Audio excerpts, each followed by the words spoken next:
Phoenix here with another transfers video. This time, Arsenal fans, it is your turn. 3 second place finishes in a row. What do you guys need to do to get over the line? Without further ado, allow me to let you know.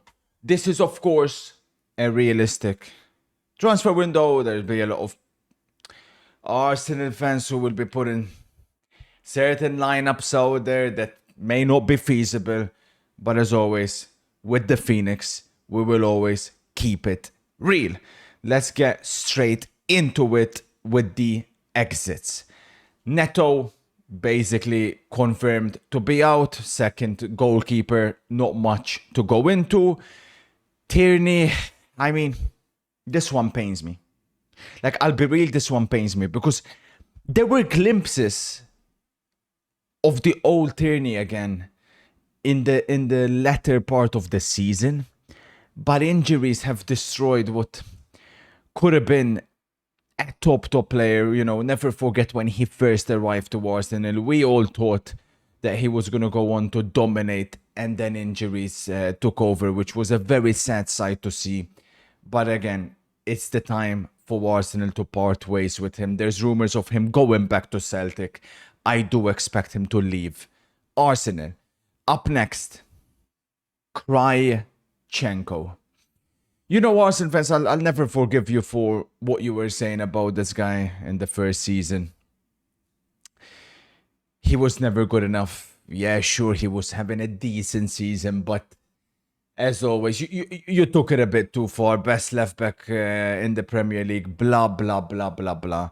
He needs to go for several different reasons. Number one being mentality. Forget about the fact that he's not good enough defensively for a second.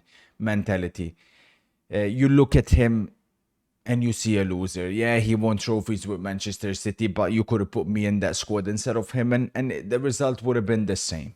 This is an individual who expresses loserism. What is loserism? Someone who you have one glance at them. The teammates look in the dressing room. They have one glance at Krychenko and they're like, we're getting that vibe of a bona fide loser. And that transmits to the rest of the squad. As a result, he has to go. There's rumors with Milan being interested, having, looking like they're going to sell Theo Hernandez. If there is a possibility to sell Zinchenko, Arsenal have to take it. Up next, Jorginho, of course, already gone. He's already playing and putting in some fantastic displays for Flamengo. Sterling, by the way, another player who I'm not going to put in here, obviously, sent him back where he came from. Was never going to work out. Thomas Partey. This one... This one's a head scratcher, huh? I just think with his age, it's the right time to part ways instead of extending the contract. But there is no denying the proper Arsenal fans, they know he was the best midfielder for Arsenal last season. All this talk about Declan Rice this and Declan Rice that because he scored a couple of free kicks against Real Madrid. If we're going to be completely honest, he was Arsenal's best midfielder. So it's not an easy decision to make. But I do think, like I said, with his age, it's the right time to part ways. And Thomas Partey out of Arsenal. She said no, will leave. Then, another one of those players that came in the first season who, of course, got hyped to the moon. We can say injuries. Yes, and injuries are, in my opinion, the main reason why he has to go. But another reason is he's not a striker. Yeah, at least he can't play and lead the line. He's not ruthless. He's not clinical.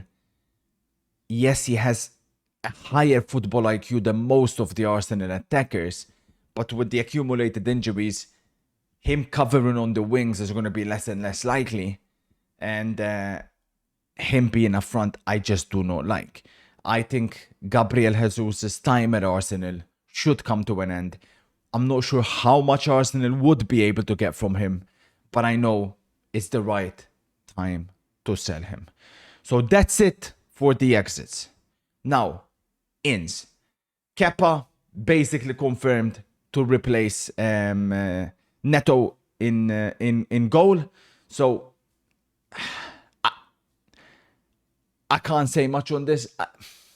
Very similar in the sense to Raya, you know, even size-wise and whatnot. I do feel like Arsenal could have had an opportunity to go in for a goalkeeper, maybe like Joan Garcia, but of course he's off to Barcelona. Raya's had a good season, we can't dispute that, but there's still a little bit of a question mark here and there. You know, size matters. We've seen in certain matches that come into play, but I hear it. I don't think it's the right time to use the funds on a goalkeeper. So Kepa coming in to replace Neto, that makes sense. Raya stays as the number one. Up next, Norgard. I have no defensive incomings for Arsenal. Yeah, sure, Saliba maybe lacking a direct replacement. But again, I think the funds need to be used elsewhere. Norgard to replace Thomas Partey, to me, would make perfect sense. Obviously, has the ready-made Premier League experience. And, well, I'll advance to the guy that I also expect to come in because it kind of goes hand in hand. Gives and allows Zubimendi time to adapt. What is clear for Arsenal and the reason why they need someone like Norgard and why they need Zubimendi, who of course is a fantastic signing or will be a fantastic signing if it does indeed get confirmed, is because Declan Rice cannot play a number 6. I told you this from day one. Declan Rice in the number 6 position is a complete liability against teams that play a low block. You need players that can play forward. Both of these players can do exactly that. And they mesh very well with Declan Rice because they're not the quickest. Rice can cover and track wherever necessary. So it's a good combination. But like I said, they needed Arsenal another player to cover anyways for Thomas Partey, because when he was missing, the Declan Rice, Merino, Odegaard, it does not work. So bringing in these two players makes perfect sense. Obviously, there's a question mark whether Brentford are willing to part ways with obviously what would be another player, considering Mbeumo looking like he's also going to be leaving, and they haven't lost the manager. I'm not sure, but he'll be the guy I'll go for. Like I said, has that Premier League experience to allow Zubi, if needed, time to adjust and adapt. Would be perfect. Now we go on to the exciting stuff. Only 2 more signings, believe it or not. I don't think Arsenal need to make many big moves. I'll get straight into it because there's going to be debates about this. There's going to be questions. If this player is available, you go and get him. Point blank, period. Simple as that. I don't know whether or not Martinelli. There's rumors about Bayern Munich Martinelli. Again, if there's an offer for Martinelli, you take it in a heartbeat. But when there's a player like Rodrigo that is available on the market, you go and you get him. Rodrigo has to be the first name Arsenal get. There's a lot of talk about the striker, right? And there's been talk about the striker for 3 years. Martinelli is a bigger liability for Arsenal than Kai Havertz is. Both aren't good enough. I've established that years ago. Before, and even when they were all getting hyped up. Rodrigo on the left, Saka on the right. That could become undefendable. Rodrigo has been living in Vinny's shadow. Rodrigo has proven he has the clutch gene. I watch Real Madrid week in, week out. I promise you guys, he's better than Vinicius. He just needs to be put front and center. And at Arsenal, he will be allowed to do just that. We've seen Rodrigo not play a single second in the last Real Madrid game. Something is up. There has to be something. And he'll slot perfectly in this Arsenal team. And that, of course, allows the next player, the number 9. I know you expect What's this idiot typing in my chat? I'm doing a video, you dummy. I know you guys are expecting a big number 9, another top one, like a Gyökeres, like a Sesko. I'll get into Gyökeres straight away. He does not suit Arsenal. It's not going to be him. He is, the way he plays, it's not going to mesh well. Arsenal need someone that can play with his back to goal and, of course, can finish the chances that the others will provide. Gyökeres, I promise you, if you watch him play properly, he cannot play back to goal. He just can't. I'm not saying he wouldn't be a massive improvement over what Arsenal have. Of course, most would be a massive improvement. The dream would be Sesko. Sesko to Arsenal would make perfect sense. The perfect Arsenal player with incredible potential to reach a much higher level than what even Gyökeres is at the moment. There's always going to be questions about the Portuguese league, by the way. Like we've seen, Portuguese clubs struggling in the Club World Cup. So I would avoid Gyökeres in a heartbeat. But Sesko and Rodrigo, I don't think is realistic. And Zubimendi as well, on top of it. Arsenal have spent a lot of money. Their net spend over the past years, it's obviously been bad. A lot of Arsenal fans think that they're playing Football Manager or they're playing online EAFC career mode. It doesn't work like that. I just don't see how Arsenal would be able to bring in Rodrigo and Sesko/Gyökeres. As a result, my suggestion, I'm not sure on the price, my dream would be Strand Larsen. There'll obviously be a question mark considering Wolves have lost Cunha, they've lost Ait Nouri. Will they be willing to part ways with another key player? I'm not sure. Strand Larsen would be absolutely perfect. I see this player with incredible potential. I was watching him at Celta Vigo. It was a fantastic signing for Wolves. Again, if there is a possibility, Arsenal should push for him. If the price becomes too much, Arsenal should go for Budimir, who plays at Osasuna. He scored now 20 plus La Liga goals in the last couple of seasons. Box player. Can take penalties, can head the ball, can finish. Brilliant target man type player, which is what Arsenal needs. Someone that can play back to goal, bring the others into play.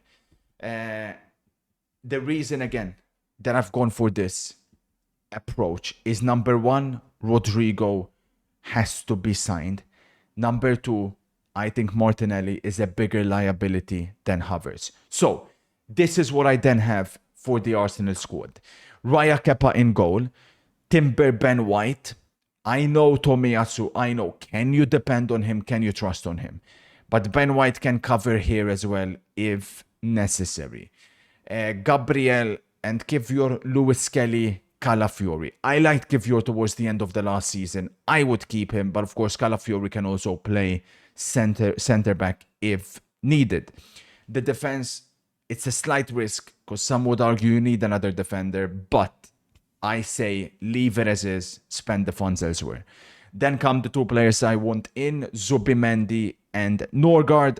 You've got Rice and Merino. Listen, with Merino, I think it's time to admit and establish, of course, that he's not good enough. I mean, watch him for Spain and in the Nations League. This guy is horrific. Like, yeah, he can get goals, so just keep him in there. Box crusher. If the game needs someone of his presence, then chuck him in, but he cannot be counted as a starter. Odegaard, I put Nwaneri here. I put Trossard Saka here. I have a feeling Max Doman will make his breakthrough this season. If you know who that is, trust me, you soon will. The biggest potential I've seen from an Arsenal player coming through to the academy in years and years and years. I think he's absolutely sensational. Then I've kept Martinelli here. If there's an opportunity to sell him in a heartbeat. But of course, I'm assuming they're going to keep him. Strand Larsen and Havertz to cover the number 9 position. Let me know what you think. I think I've done a pretty good job here. Realistic window. I think this could be enough for Arsenal to win the Premier League this season. But of course, that will depend also on what the other teams will do. With this team, Arteta, I've defended you. With this, you have to deliver. Spoiler, out.